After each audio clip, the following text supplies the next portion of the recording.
Hi, this is another Smart Profit Maximizing moment. My name is Wayne Belisle. I am the Smart Profit Maximizing Coach. That's what we do here. We help you grow your business. Well, I had told everybody I wasn't doing one today, but some things opened up and I am. But I am going to ask your patience for a moment. Since I didn't schedule this one, I'm kind of using the first couple minutes to try to figure out how the heck to see your comments. So one of the ideas I heard was to put it on my iPad and look for see who's there, because on the phone, man, it's tiny. I can't see who's commenting. So we're going to try this. If that doesn't work, we're going to try something else. But for now, let me see if I can figure out how to sign into my own iPad and get on my own video. So interesting. It does not show me anywhere. I'm going to have to figure out how to do that. Luckily, I have something that I need, that I have, which is Coaches. I supposedly have a live video right there, so I should be able to see it. Let's hit play. That wasn't too hard, actually. And if anybody's here, shoot me up a...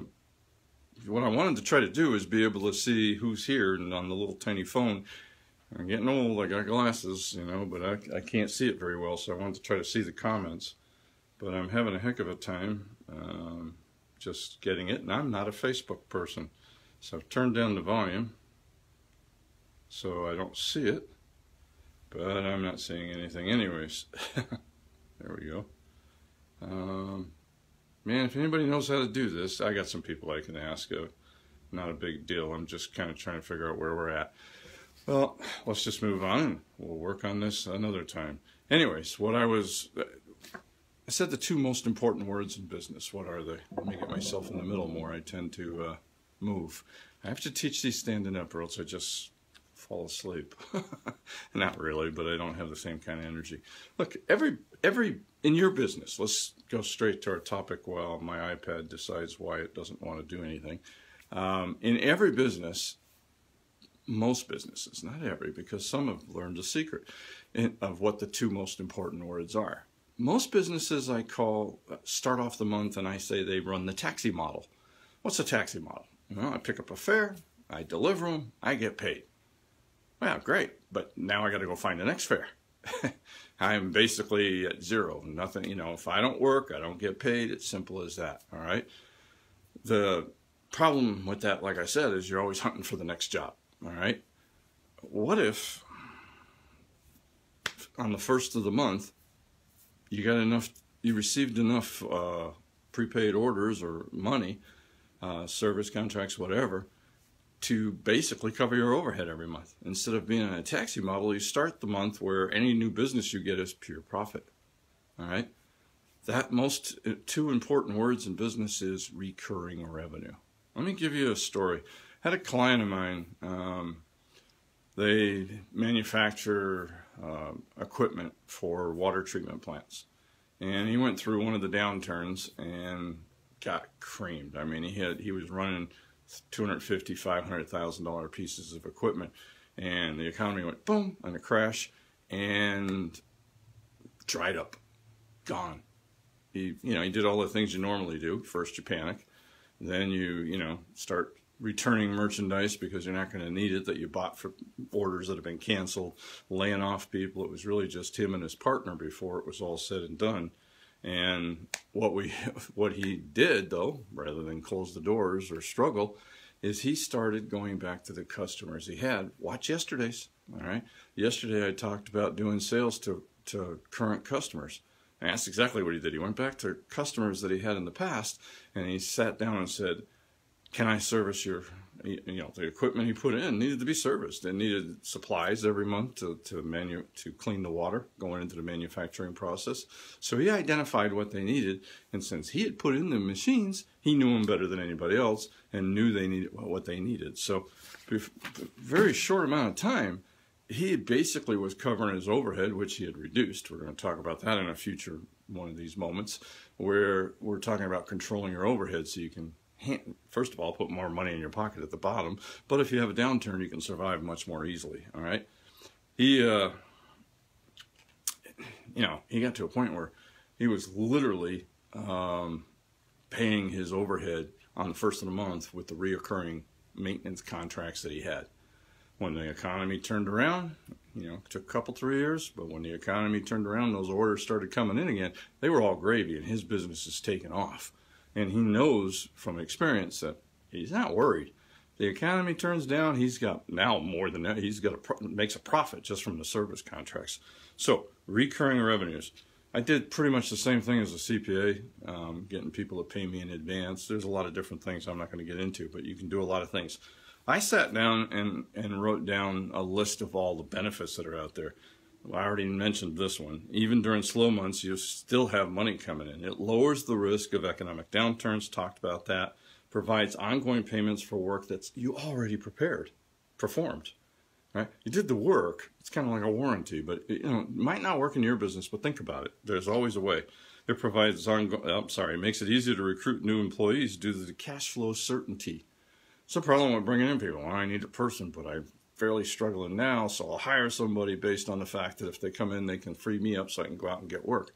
Sometimes that works. A lot of times it doesn't. Okay. Easier budgeting, better revenue projections, makes your business much more valuable to investors and definitely the bank. The bank loves to see, all they care about is how am I going to get repaid. They care about a few more things, but that's the number one thing. Okay. And when you say, I got this coming in no matter what, I can make that even if the economy falls apart. What makes recurring revenue so valuable is that you can spend more of your time growing and improving your business rather than I need to do this job, even though it's not because I need the cash. I need to cover payroll. I need to pay the rent. Finally, the more recurring revenue you have, the more valuable your company is when you go to sell it. All right. Still not sure? Still not sure about whether that's a good model or not? Well, those of us that are old enough to remember Blockbuster, it's sad that I have to say that. But, my youngest daughter, I'm not sure she remembers ever going there. It's Blockbuster. I walked in, I got a movie, I walked out, I returned it. And you hope I come back later and do the same. Netflix comes in.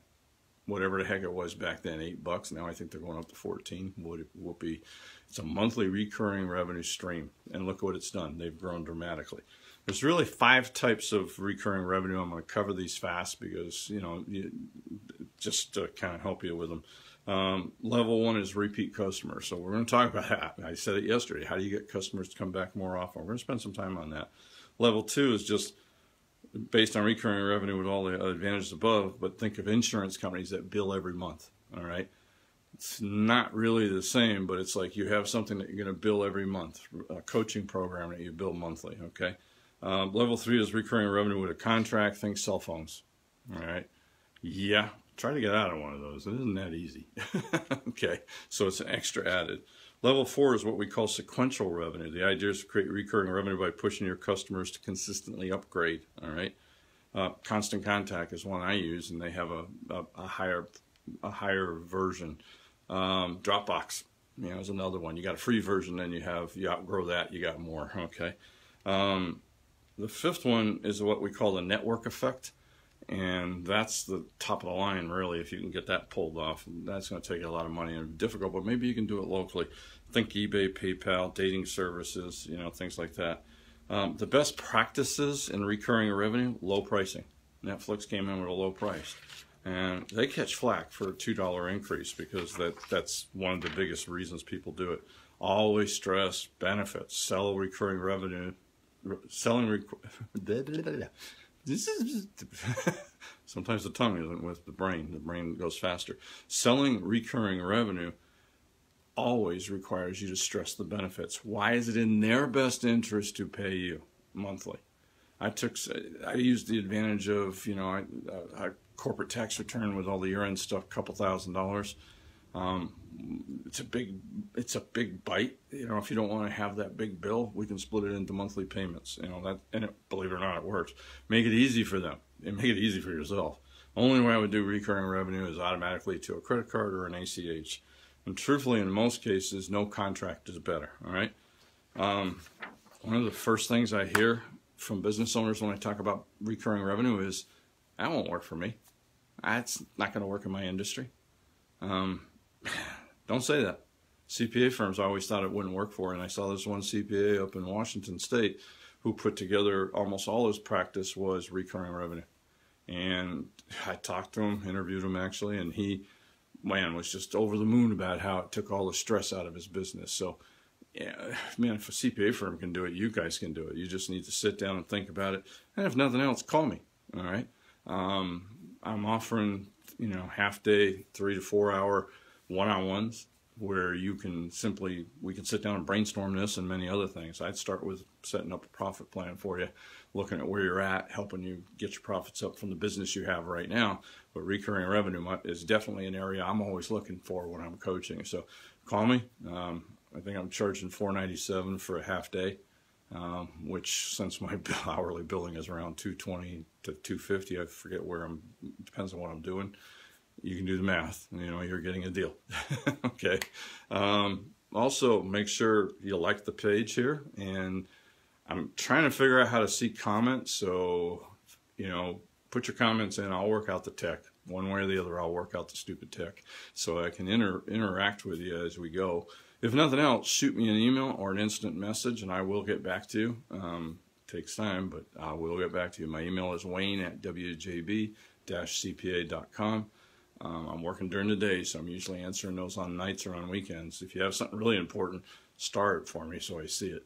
Until next time, this is Wayne Bilal saying, let's make this our most profitable year ever. Thank you very much.